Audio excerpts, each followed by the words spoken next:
Welcome to another episode of My Weird Prompts, an AI-generated podcast featuring the random prompts of Daniel Rosehill as answered by a revolving cast of friendly AI characters. Join us for deep dives into AI, technology, and whatever other random thing Daniel finds fascinating today. Subscribe on Spotify or your favorite podcatcher. Now, today's episode. This episode was generated using artificial intelligence. Please verify facts. Hi, Herman and Corin. So we did a previous episode where we looked at some of the terms we use, or that you'll see for people whose interests or their intellectual passions in life are a very dominant part of their personality. We talked about folks who have not just one thing that they're very interested in and tightly interested in and have different areas, multi-potentialism. I mentioned that in the context of my own sort of explorations of these labels for my own purposes. And we talked about giftedness as well. And giftedness is one of these topics that's often wrapped up in a lot of sort of stuff that actually seems quite off-putting and elitist from the outside about Mensa and, you know, the high IQ society, and they're kind of seen as these strange individuals who just kind of are bonding together to say, hey, we're really, really smart. And I mentioned that I came across giftedness, I would say, actually, as an area through the back door. I was vacationing, and it occurred to me, I was just trying to do some work on my computer, that how accustomed I am to a certain stable sensory environment with air-conditioned, quiet, and when you put me out of my comfort zone too much, suddenly the sensory thing becomes very dominant. And it's not just about focus for me. We talked about the ADHD sensory connection before. It actually can put me in a bad mood because I love everything. Everyone loves being in the zone and being comfortable to some extent. You're getting stuff done, you're comfortable. And it can make me kind of very cranky. So through finding, coming across the term sensory processing disorder, or SPD, and buying a book about it, that then led me on to giftedness, because it was mentioning how many gifted people struggle with these things. And another common term you'll see in the gifted literature very quickly is the concept of being doubly gifted. This isn't as great as it sounds, but it's a perfect thing to talk about today because we just talked about neurodivergence. So double gifted is, again, reading from our co-producer here, is not a formal psychological term, but it is commonly used in education and parenting context to describe a child. I have to pause here for 1 second and say, even our esteemed colleague ChatGPT is falling into this trap that drives me nuts.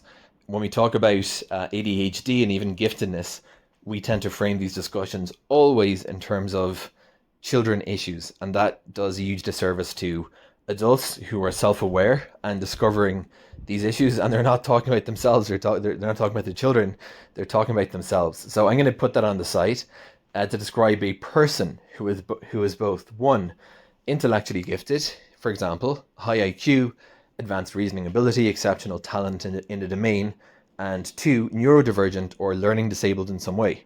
More formally, this is usually called twice exceptional, or 2E.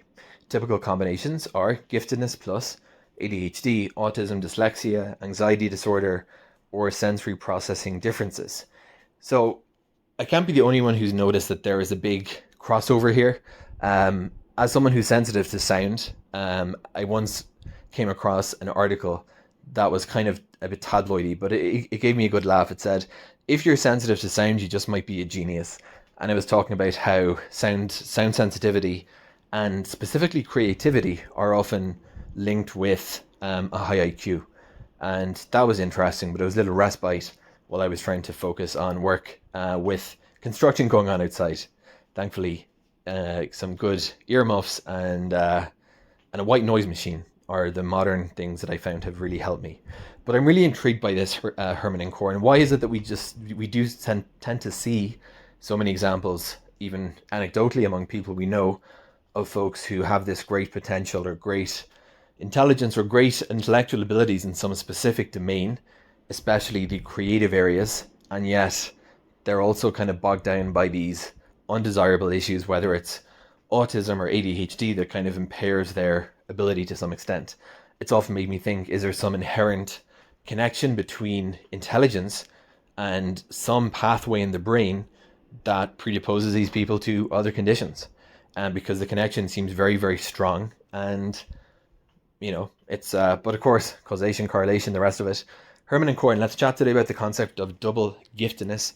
Why is it that so many people who are intelligent or have a high EQ or some specific abilities in some domain, often another thing comes along for the right? Herman and Corin, over to you two.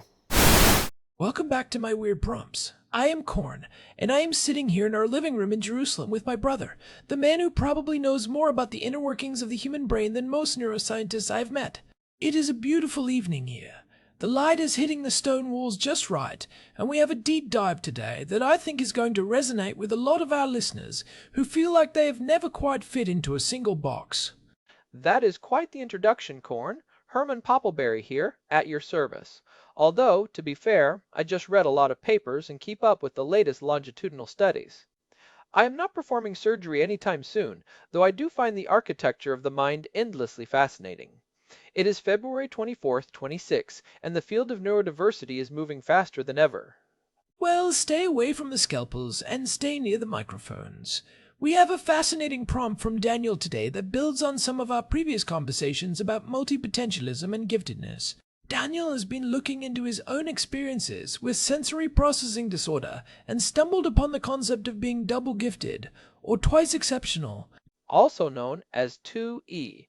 It is a term that has gained a lot of traction in educational psychology and neurodiversity circles over the last decade or two, but we are only now starting to understand the biological why behind it.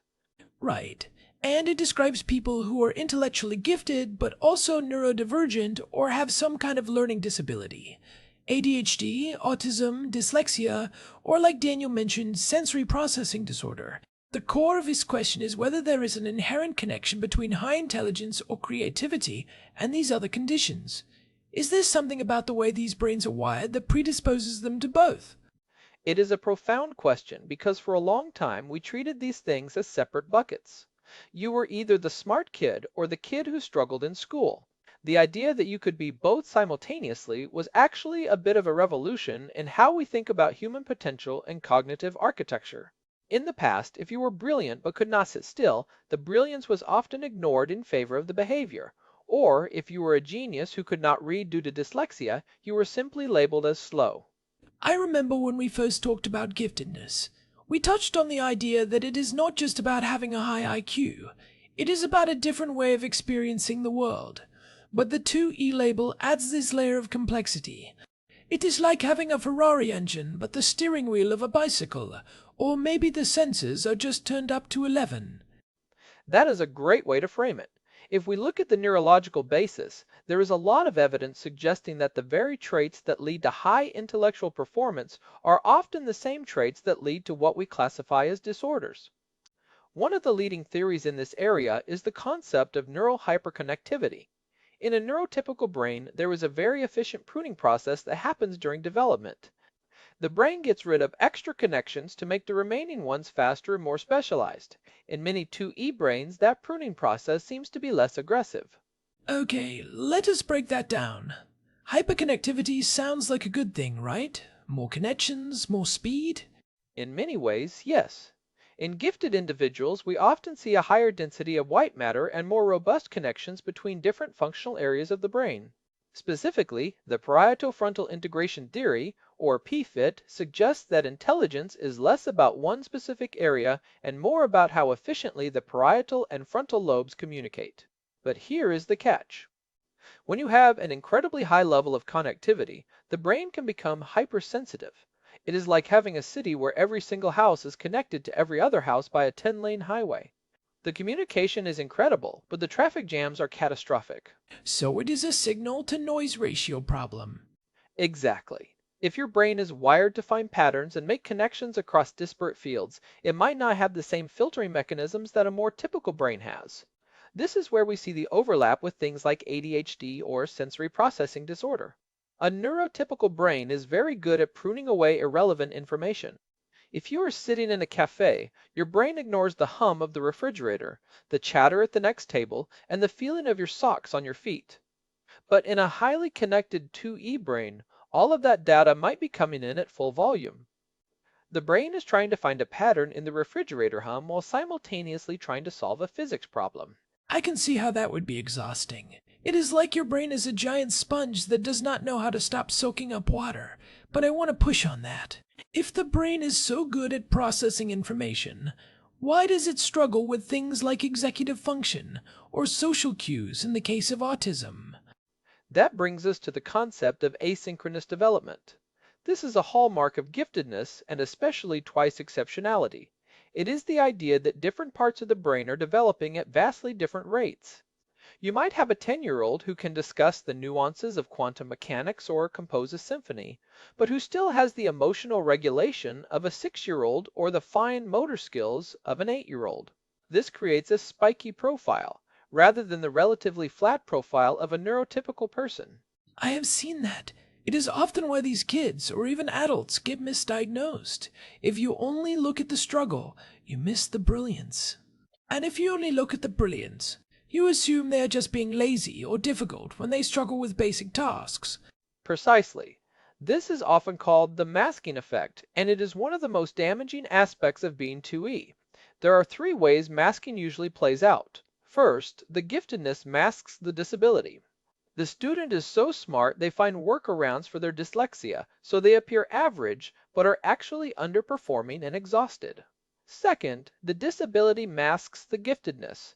The ADHD is so disruptive that the teacher never sees the child's incredible analytical skills. And third, they mask each other so the person just appears average or adequate while living in a state of constant internal friction. It feels like a very precarious way to live. You are constantly balancing these two extremes. But let us go back to the biology. Daniel asked if there is a specific pathway. Is there a genetic link between these things? The research is still evolving, but there is a clear genetic overlap.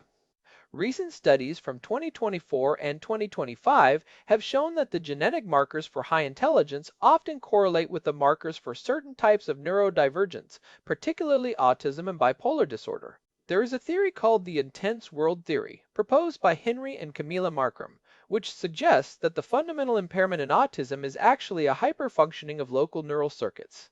This leads to hyperperception, hyperattention, and hypermemory. So, it is almost like a spectrum of cognitive intensity. If you turn the dial up on pattern recognition, you get a gifted scientist. If you turn it up a bit more, you might get someone who is on the spectrum and finds patterns where others see chaos, but who also finds the social world, which is inherently unsystematic, to be overwhelming.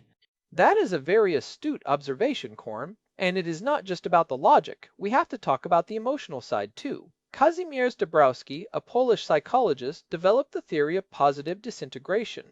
He talked about overexcitabilities, or OEs. He identified 5 areas where gifted people often have an increased capacity to respond to stimuli: psychomotor, sensual, intellectual, imaginational, and emotional. Overexcitabilities. That sounds like a polite way of saying you are intense. Can we go through those? Because I think people will recognize themselves in these.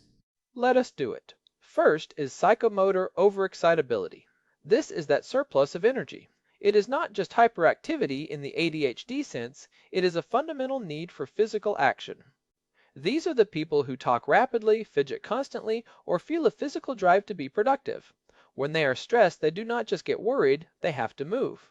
I definitely have a bit of that. If I am working on a script and I get stuck, I have to pace the room.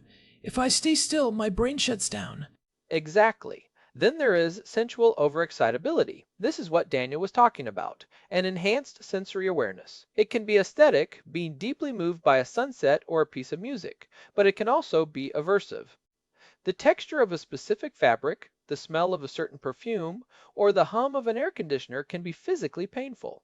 It is as if the volume knob on the 5 senses is stuck at maximum. And intellectual overexcitability.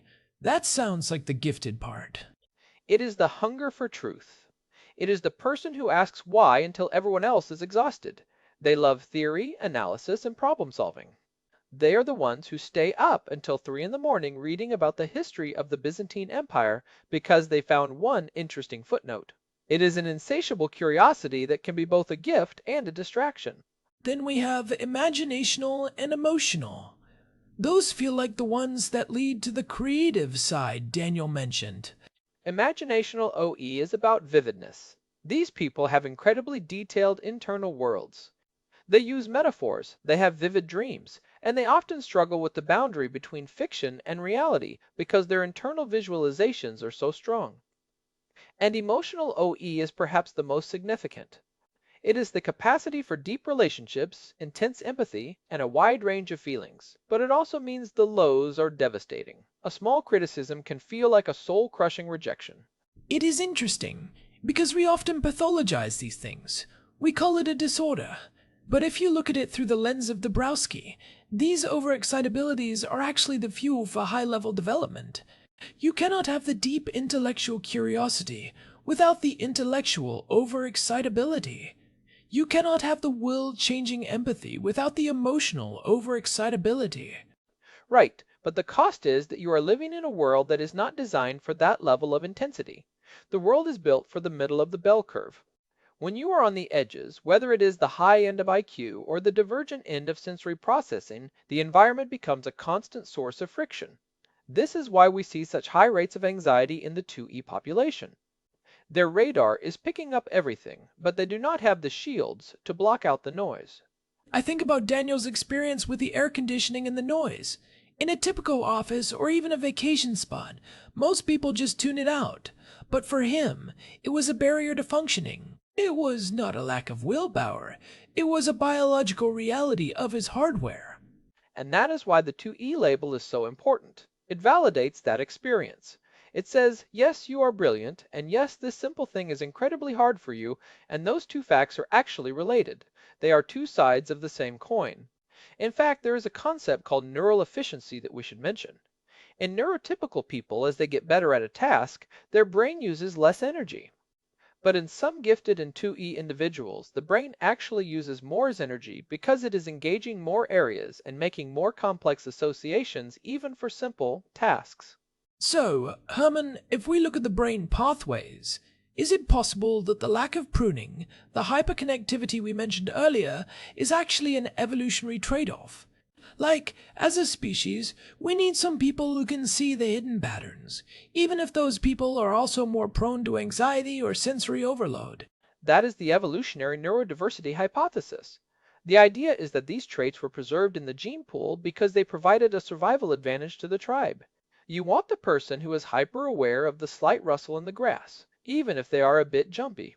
You want the person who can spend 18 hours straight obsessing over a new tool-making technique, even if they forget to eat or talk to anyone else. These are specialized cognitive profiles. We are a social species, and a healthy tribe needs both the generalists who keep things running smoothly and the specialists who innovate or detect danger. It makes sense. But in our modern world, we do not live in small tribes where everyone knows each other's quirks. We live in a world of standardized testing, open plan offices, and constant digital notifications. It feels like the modern world is particularly hostile to the 2E brain. It absolutely is.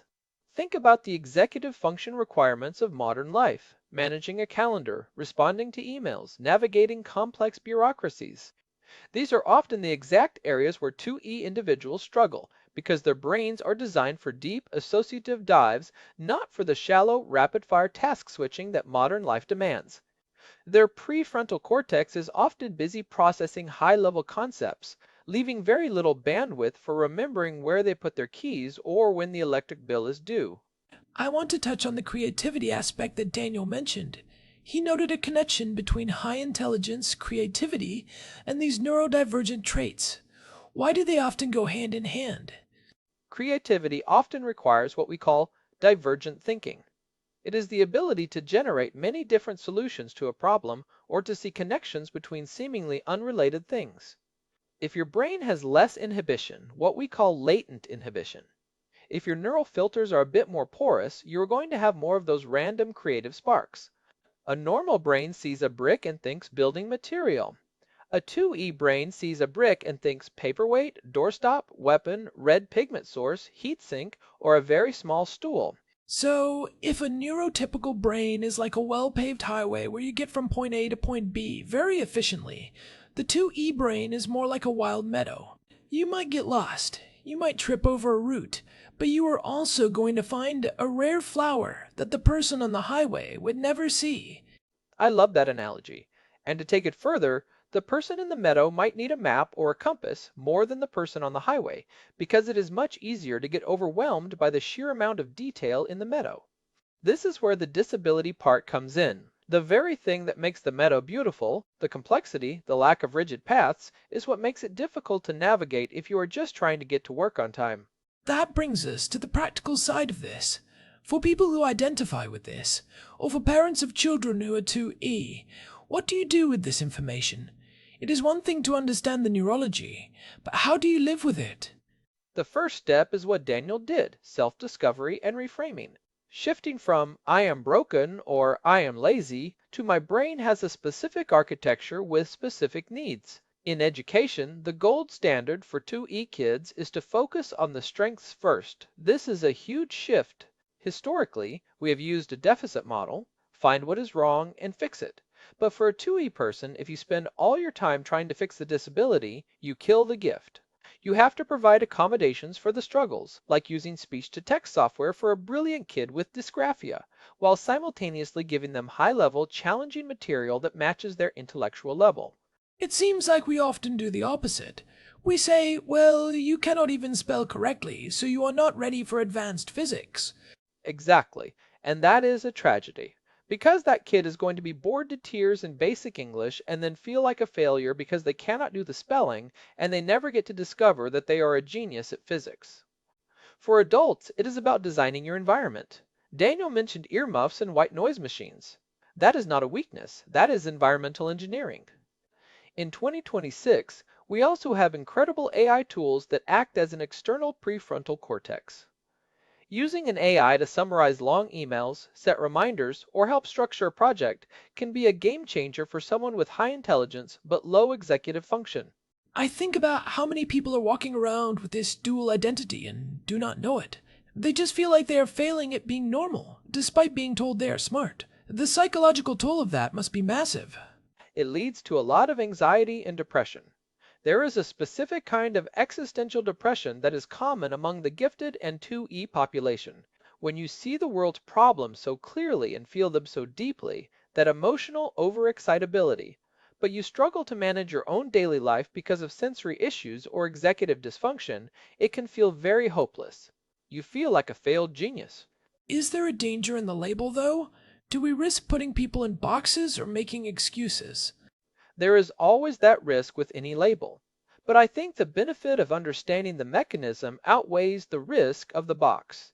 If you know that you struggle with noise as a result of neural hyperconnectivity and a lack of sensory gating, you can stop blaming your character and start looking for a solution. It moves the conversation from morality to biology.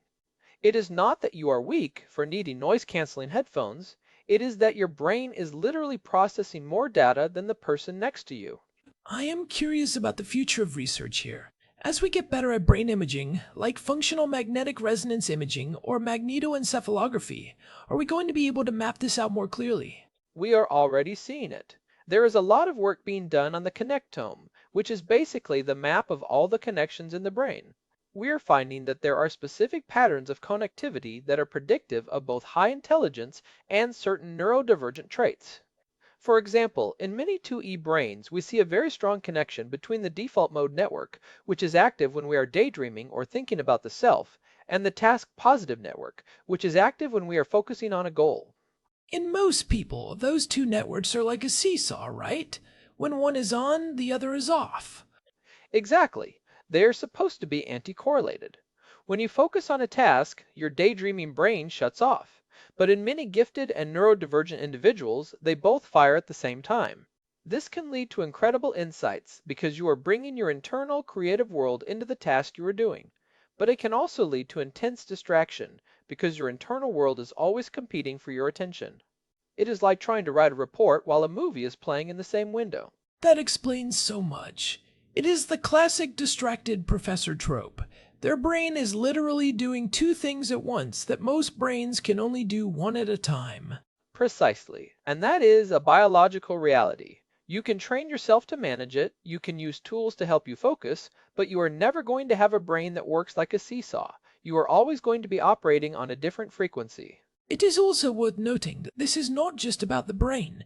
There is research into the gut-brain axis and the immune system in 2E individuals. There seems to be a higher prevalence of autoimmune issues, allergies, and even Ehlers, Danlos syndrome in this population. Yes, the overexcitability that Dabrowski talked about might not just be limited to the nervous system.